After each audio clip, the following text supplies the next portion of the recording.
until you have to get to the other side of the mountain. If you're an elite athlete, you might run up the mountain and then down the mountain. It's the shortest path and it can get you there quickest.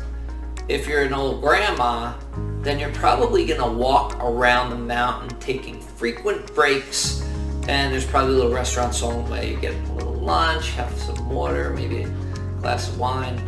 You get my point. SAT math could be like that. My name is Paul Pasolka, Ivy Masters Learning Center at ivymasters.com. Today we're gonna look at test 6, section 4, number 10, and your approach may depend on whether you're the proverbial grandmother or the proverbial elite athlete when it comes to mathematics. Number 10 reads, between 1497 and 1500, Amerigo Vespucci, for which America was named, embarked on 2 voyages to the New World. According to Vespucci's letters, the first voyage lasted 43 days longer than the second voyage, and the 2 voyages combined lasted a total of 1,043 days. How many days did the second voyage last? So the first one's a grandma approach, which is, let's say you're not a super strong math student. You're not great at translating a word problem into algebra and then solving that word problem. What could you do? Well, for you should ask yourself for every math question, could I pick numbers? Could I use my answer choices? What could you do here? You could use your answer choices. How would you use your answer choices? You're always using your answer choices according to what the question's asking. So this question asks, how many days did the second voyage last? When you use your answer choices, where do you want to start? Top, bottom, or middle? You want to start in the middle. Why do you want to start in the middle? Because if you test out an answer choice and it's too small, then you can eliminate more than one answer choice. Or if it's too big, you can eliminate more than one answer choice. In fact, you've got a 50-50 of it being the only answer you need to test out. So for example, let's say I test out answer choice B, 480. There's 1 in 4 chance it's going to be the right answer. There's 1 in 4 chance that, it could also be too big. And if it's too big, I could eliminate B, C, and D, and I know my answer is A without even testing anything else. But even if it's too small, then I could eliminate A and B, and either I test C and it's right, or it's too small and I know it's D. Or I test D and it's right, or it's too big and I know it's C. So you only ever have to test 2 answer choices if you start with fundamental answer choices. Talking about that, let's start with answer choice B. So if the second voyage was 480, let's say that's a second voyage, then we're going to go back through the problem and read it through. It says the first voyage lasted 43 days longer than the second voyage.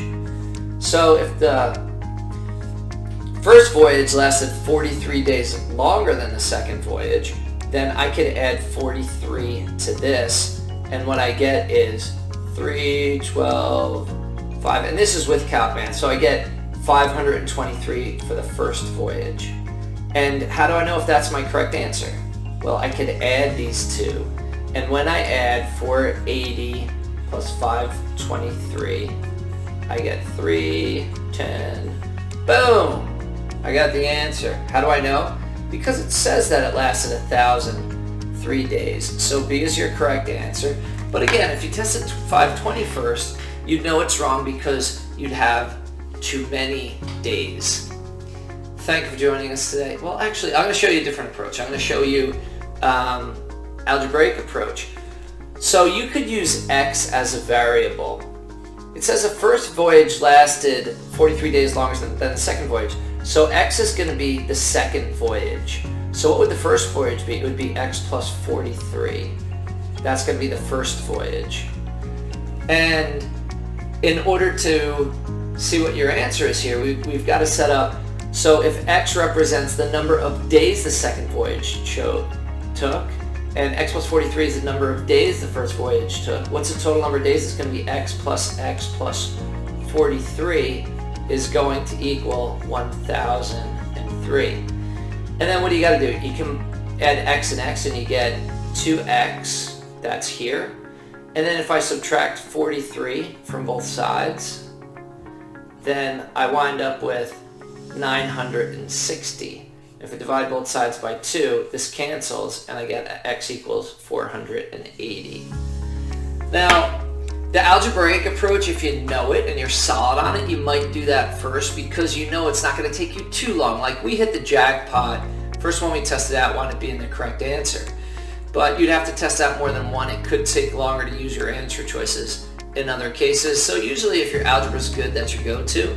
But you could always pick numbers. It gives you an alternative and you get more questions right by, well, picking numbers or using your answer choices here, where you're really using your answer choices.